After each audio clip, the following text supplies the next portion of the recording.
Hi everyone, welcome back to my Bible reading channel where my goal is to bring the Word of God to as many people as possible. So we left off after Judges chapter 5, which was very intense, and I had a lot of comments saying, "No, I can't wait for more, I can't wait for more." So I told you guys, Judges is very intense. So let's go ahead and just continue where we left off at Judges chapter 6. The Israelites did evil in the Lord's sight, so the Lord handed them over to the Midianites for 7 years. The Midianites were so cruel that the Israelites made hiding places for themselves in the mountains, caves, and strongholds. Whenever the Israelites planted their crops, marauders from Midian, Amalek, and the people of the east would attack Israel, camping in the land and destroying crops as far away as Gaza. They left the Israelites with nothing to eat, taking all the sheep, goats, cattle, and donkeys. The enemy hordes, coming with their livestock and tents, were as thick as locusts. They arrived on droves of camels, too numerous to count, and they stayed until the land was stripped bare. So Israel was reduced to starvation by the Midianites. Then the Israelites cried out to the Lord for help. When they cried out to the Lord because of Midian, the Lord sent a prophet to the Israelites. He said, "This is what the Lord, the God of Israel, says. I brought you up out of slavery in Egypt. I rescued you from the Egyptians and from all who oppressed you. I drove out your enemies and gave you their land. I told you, I am the Lord your God. You must not worship the gods of the Amorites, in whose land you now live. But you have not listened to me." Then the angel of the Lord came and sat beneath the great tree at Ophrah, which belonged to Joash of the clan of Abiezer. Gideon, son of Joash, was threshing wheat at the bottom of a winepress to hide the grain from the Midianites. The angel of the Lord appeared to him and said, "Mighty hero, the Lord is with you." "Sir," Gideon replied, "if the Lord is with us, why has all this happened to us? And where are the miracles our ancestors told us about? Didn't they say the Lord brought us out of Egypt? But now the Lord has abandoned us and handed us over to the Midianites." Then the Lord turned to him and said, "Go with strength you have and rescue Israel from the Midianites. I am sending you." But Lord," Gideon replied, "how can I rescue Israel? My clan is the weakest in the whole tribe of Manasseh, and I am the least in my entire family." The Lord said to him, "I will be with you, and you will destroy the Midianites as if you were fighting against one man." Gideon replied, "If you are truly going to help me, show me a sign to prove that it is really the Lord speaking to me. Don't go away until I come back and bring my offering to you." He answered, "I will stay here until you return." Gideon hurried home. He cooked a young goat with a basket of flour. He baked some bread without yeast. Then, carrying the meat in a basket and the broth in a pot, he brought them out and presented them to the angel who was under the great tree. The angel of God said to him, "Place the meat and the unleavened bread on this rock and pour the broth over it." And Gideon did as he was told. Then the angel of the Lord touched the meat and bread with the tip of the staff in his hand, and fire flamed up from the rock and consumed all he had brought. And the angel of the Lord disappeared. When Gideon realized that it was the angel of the Lord, he cried out suddenly. Oh, I went a page ahead. Okay, he cried out, "O sovereign Lord, I'm doomed. I have seen the angel of the Lord face to face." "It is all right," the Lord replied. "Do not be afraid. You will not die."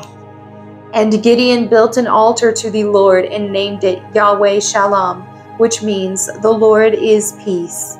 The altar remains in Ophrah in the land of the clan of Abiezer to this day. That night the Lord said to Gideon, "Take the second bull from your father's herd, the one that is 7 years old. Pull down your father's altar to Baal, and cut down the Asherah pole standing beside it. Then build an altar to the Lord your God here on this hilltop sanctuary, laying the stones carefully. Sacrifice the bull as a burnt offering on the altar, using as fuel the wood of the Asherah pole you cut down." So Gideon took 10 of his servants and did as the Lord had commanded. But he did it at night, because he was afraid of the other members of his father's household and the people of the town. Early the next morning, as the people of the town began to stir, someone discovered that the altar of Baal had been broken down and that the Asherah pole beside it had been cut down. In their place, a new altar had been built, and on it were the remains of the bull that had been sacrificed. The people said to each other, "Who did this?" And after asking around and making a careful search, they learned that it was Gideon, the son of Joash. "Bring out your son," the men of the town demanded of Joash. "He must die for destroying the altar of Baal and for cutting down the Asherah pole." But Joash shouted to the mob that confronted him, "Why are you defending Baal? Will you argue his case? Whoever pleads his case will be put to death by morning. If Baal truly is a god, let him defend himself and destroy the one who broke down his altar." From then on, Gideon was called Jerubbaal, which means "let Baal defend himself," because he broke down Baal's altar. Soon afterward, the armies of Midian, Amalek, and the people of the east formed an alliance against Israel and crossed to the Jordan, camping in the valley of Jezreel. Then the Spirit of the Lord clothed Gideon with power. He blew a ram's horn as a call to arms, and the men of the clan of Abiezer came to him. He also sent messengers throughout Manasseh, Asher, Zebulun, and Naphtali, summoning their warriors, and all of them responded. Then Gideon said to God, "If you are truly going to use me to rescue Israel as you promised, prove it to me in this way. I will put a wool fleece on the threshing floor tonight. If the fleece is wet with dew in the morning, but the ground is dry, then I will know that you are going to help me rescue Israel as you promised." And that is just what happened. When Gideon got up early the next morning, he squeezed the fleece and wrung out a whole bowl full of water.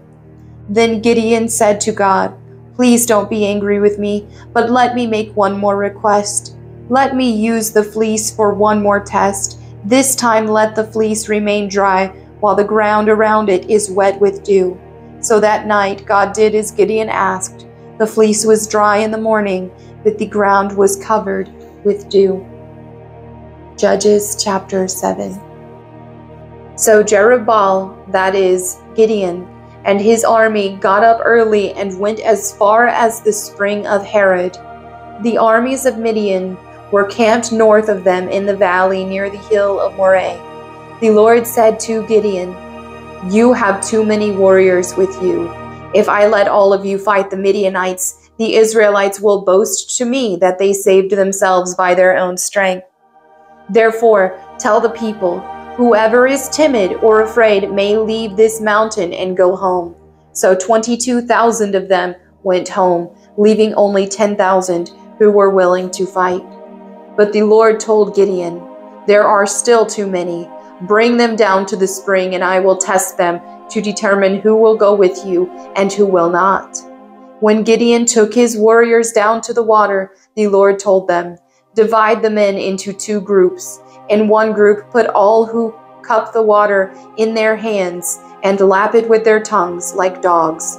In the other group put all who kneel down and drink with their mouths in the stream." Only 300 of the men drank from their hands. All the others got down on their knees and drank with their mouths in the stream.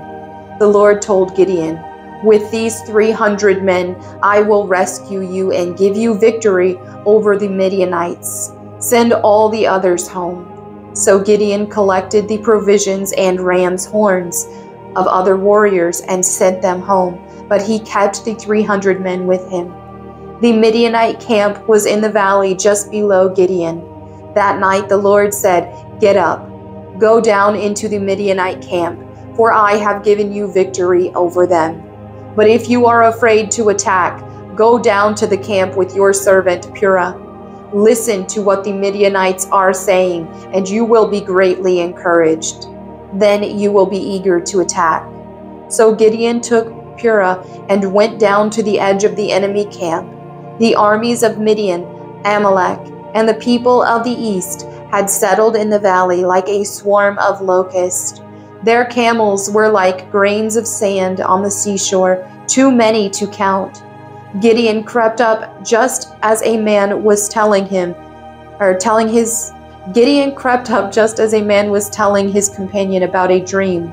The man said, "I had this dream, and in my dream a loaf of barley bread came tumbling down into the Midianite camp. It hit a tent, turned it over, and knocked it flat." His companion answered, "Your dream can mean only one thing. God has given Gideon, son of Joash, the Israelite, victory over Midian and all its allies." When Gideon heard the dream and its interpretation, he bowed in worship before the Lord. Then he returned to the Israelite camp and shouted, "Get up, for the Lord has given you victory over the Midianite hordes." He divided the 300 men into 3 groups and gave each man a ram's horn and a clay jar with a torch in it. Then he said to them, "Keep your eyes on me. When I come to the edge of the camp, do just as I do. As soon as I and those with me blow the ram's horns, blow your horns too, all around the entire camp, and shout for the Lord and for Gideon." It was just after midnight, after the changing of the guard, when Gideon and the 100 men with him reached the edge of the Midianite camp. Suddenly they blew the ram's horns and broke their clay jars. Then all 3 groups blew their horns and broke their jars. They held the blazing torches in their left hands and the horns in their right hands, and they all shouted, "A sword for the Lord and for Gideon." Each man stood at his position around the camp and watched as all the Midianites rushed around in a panic, shouting as they ran to escape. When the 300 Israelites blew their ram's horns, the Lord caused the warriors in the camp to fight against each other with their swords.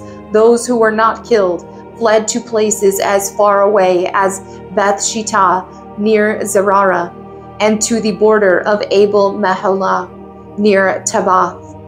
Then Gideon sent for the warriors of Naphtali, Asher, and Manasseh, who joined in chasing the army of Midian. Gideon also sent messengers throughout the hill country of Ephraim, saying, "Come down to attack the Midianites. Cut them off at the shallow crossing of the Jordan River at Beth-barah." So all the men of Ephraim did as they were told. They captured Oreb and Zeb, the 2 Midianite commanders, killing Oreb at the rock of Oreb and Zeb at the winepress of Zeb. And they continued to chase the Midianites afterward.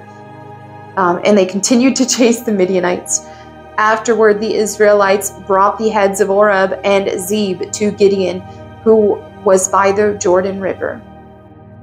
All right, Judges chapter 8. Then the people of Ephraim asked Gideon, "Why have you treated us this way? Why didn't you send for us when you first went out to fight the Midianites?" And they argued heatedly with Gideon. But Gideon replied, "What have I accomplished compared to you? Aren't even the leftover grapes of Ephraim's harvest better than the entire crop of my little clan of Abiezer?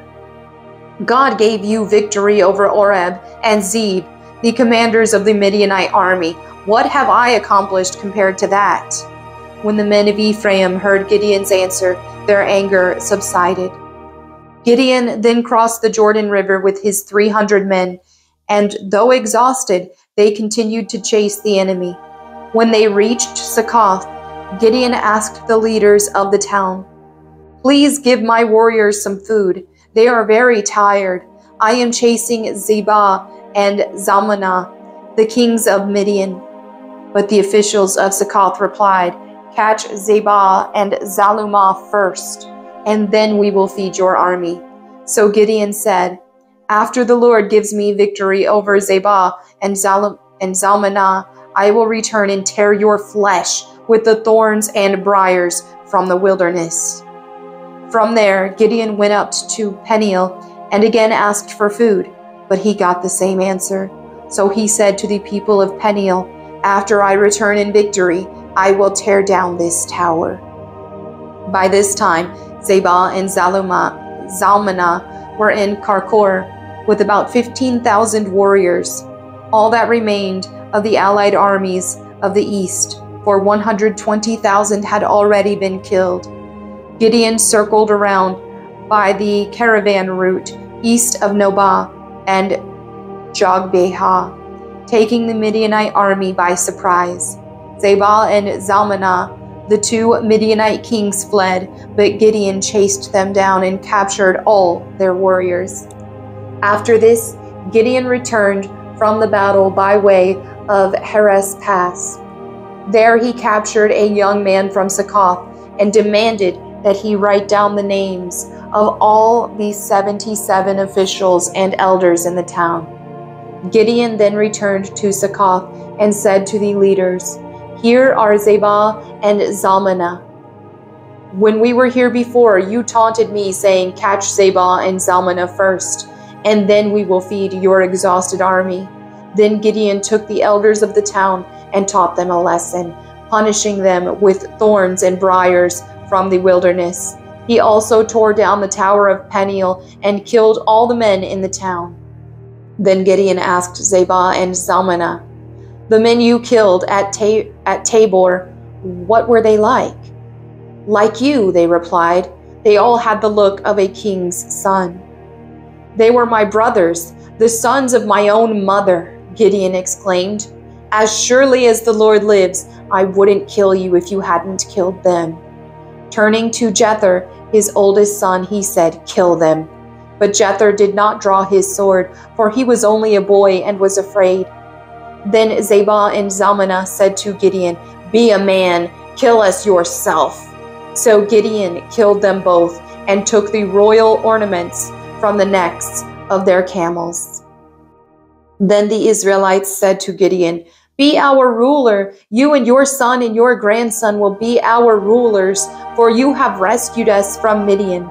But Gideon replied, "I will not rule over you, nor will my son.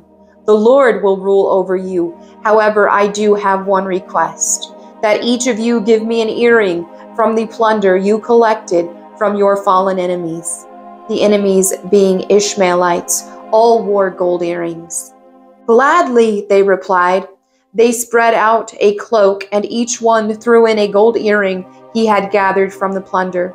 The weight of the gold earrings was 43 pounds, not including the royal ornaments and pendants, the purple clothing worn by the kings of Midian, or the chains around the necks of their camels. Gideon made a sacred ephod from the gold and put it in Ophrah, his hometown. But soon all the Israelites prostituted themselves by worshiping it, and it became a trap for Gideon and his family. That is the story of how the people of Israel defeated Midian, which never recovered. Throughout the rest of Gideon's lifetime, about 40 years, there was peace in the land. Then Gideon, son of Joash, returned home. He had 70 sons born to him, for he had many wives. He also had a concubine in Shechem, who gave birth to a son, whom he named Abimelech. Gideon died when he was very old, and he was buried in the grave of his father Joash at Ophrah, in the land of the clan of Abiezer. As soon as Gideon died, the Israelites prostituted themselves by worshiping the images of Baal, making Baal-berith their god. They forgot the Lord their God, who had rescued them from all their enemies surrounding them, nor did they show any loyalty to the family of Jerub-Baal, that is, Gideon, despite all the good he had done for Israel. Judges chapter 9.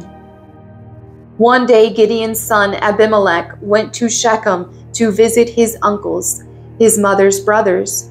He said to them and to the rest of his mother's family, "Ask the leading citizens of Shechem whether they want to be ruled by all 70 of Gideon's sons or by one man.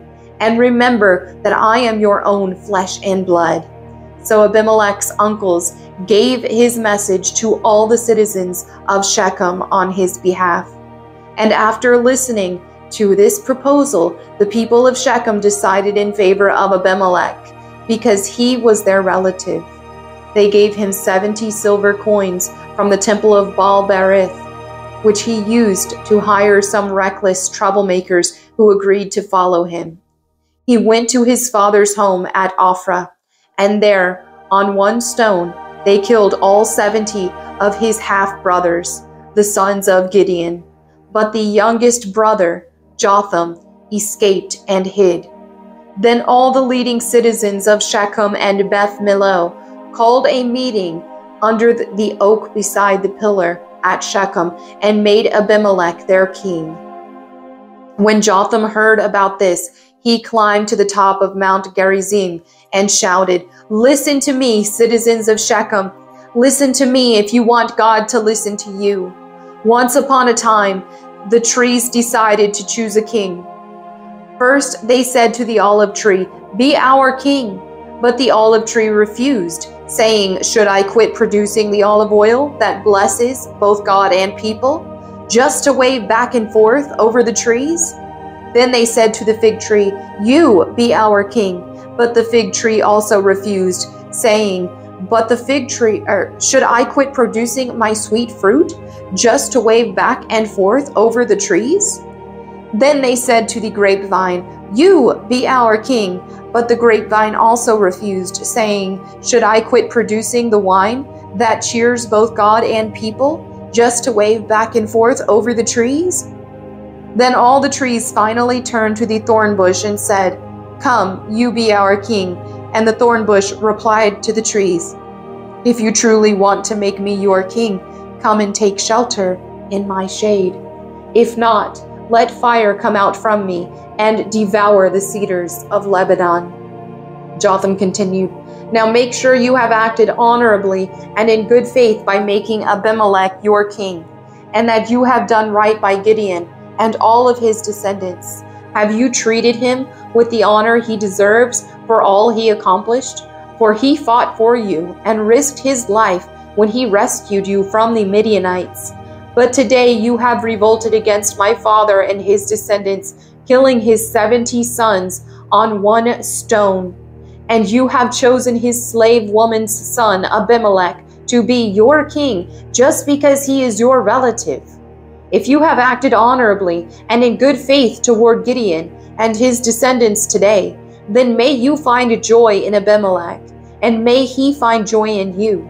But if you have not acted in good faith, then may fire come out from Abimelech and devour the leading citizens of Shechem and Beth Millo, and may fire come out from the citizens of Shechem and Beth Millo and devour Abimelech." Then Jotham escaped and lived in Beer because he was afraid of his brother Abimelech.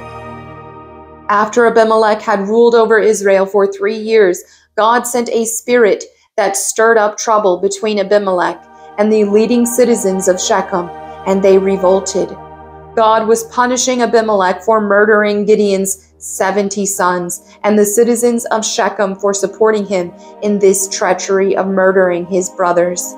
The citizens of Shechem set an ambush for Abimelech on the hilltops and robbed everyone who passed that way. But someone warned Abimelech about their plot.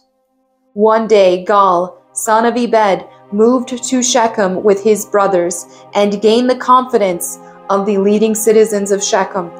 During the annual harvest festival at Shechem, held in the temple of the local god, the wine flowed freely, and everyone began cursing Abimelech.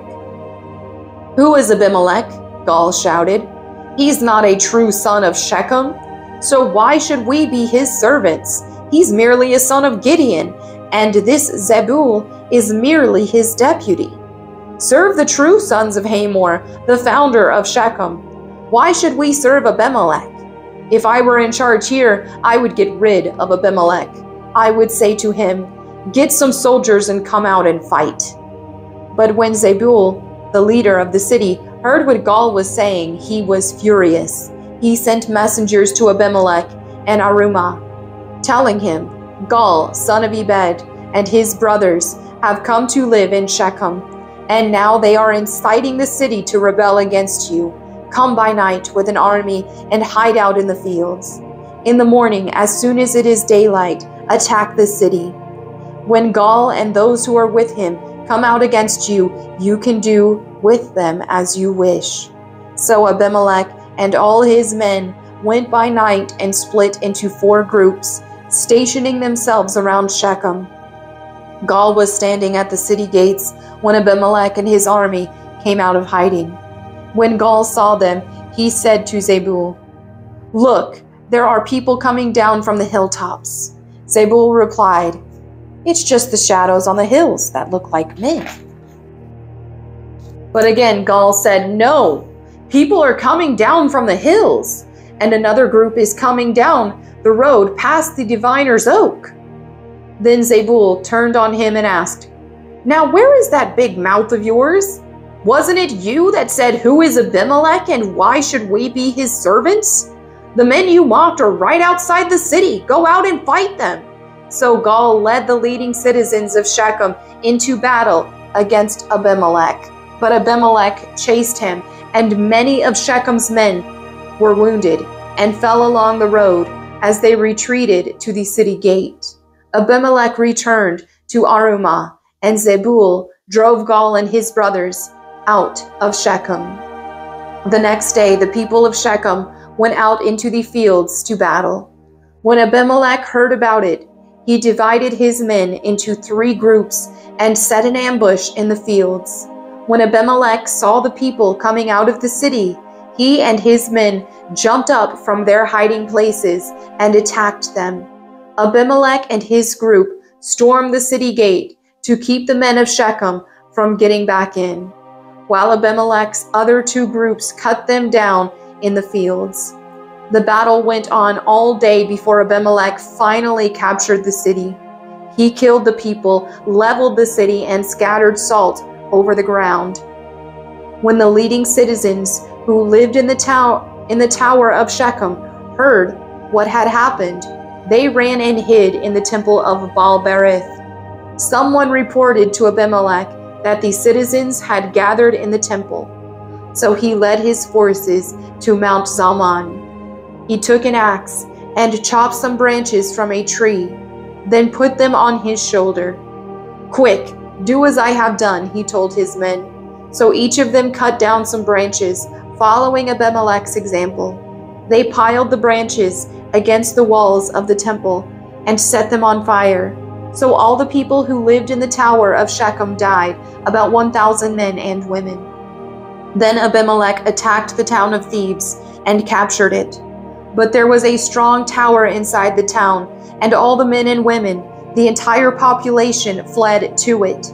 They barricaded themselves in and climbed up to the roof of the tower.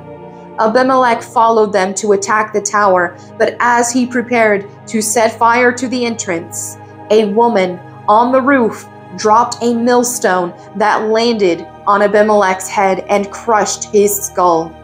He quickly said to his young armor-bearer, "Draw your sword and kill me. Don't let it be said that a woman killed Abimelech." So the young man ran him through with his sword, and he died.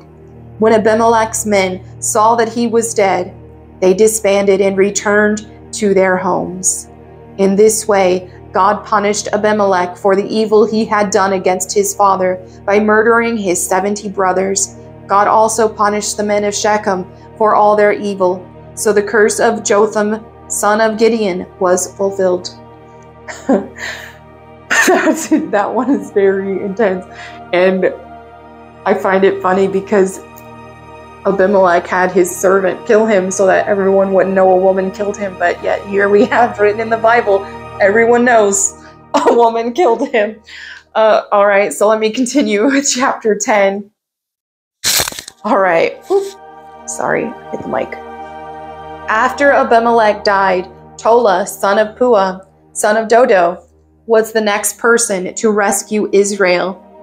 He was from the tribe of Issachar, but lived in the town of Shamir, in the hill country of Ephraim.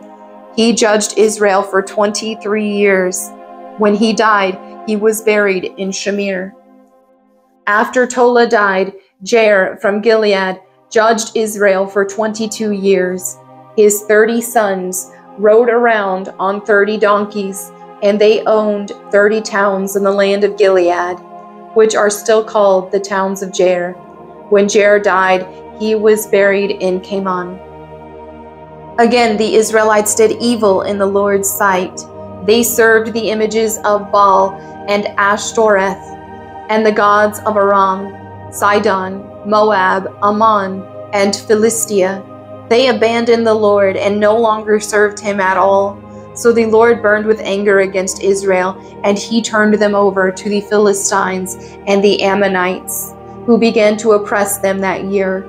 For 18 years they oppressed the Israelites east of the Jordan River in the land of the Amorites, that is, in Gilead. The Ammonites also crossed to the west side of the Jordan and attacked Judah, Benjamin, and Ephraim. The Israelites were in great distress. Finally, they cried out to the Lord for help, saying, "We have sinned against you, because we have abandoned you as our God and have served the images of Baal." The Lord replied, "Did I not rescue you from the Egyptians, the Amorites, the Ammonites, the Philistines, the Sidonians, the Amalekites, and the Moabites? When they oppressed you, you cried out to me for help, and I rescued you. Yet you have abandoned me and served other gods. So I will not rescue you anymore. Go and cry out to the gods you have chosen. Let them rescue you in your hour of distress." But the Israelites pleaded with the Lord and said, "We have sinned. Punish us as you see fit. Only rescue us today from our enemies." Then the Israelites put aside their foreign gods and served the Lord, and he was grieved by their misery. At that time the armies of Ammon had gathered for war and were camped in Gilead, and the people of Israel assembled and camped at Mizpah. The leaders of Gilead said to each other, "Whoever attacks the Ammonites first will become ruler over all the people of Gilead." And there you have it for today's Bible reading. Thank you all so much for your fellowship. As always, feel free to leave your prayer request in the comments below so that myself and my prayer team and anyone who reads them can pray for you. Thank you again. I'll see you tomorrow. Bye.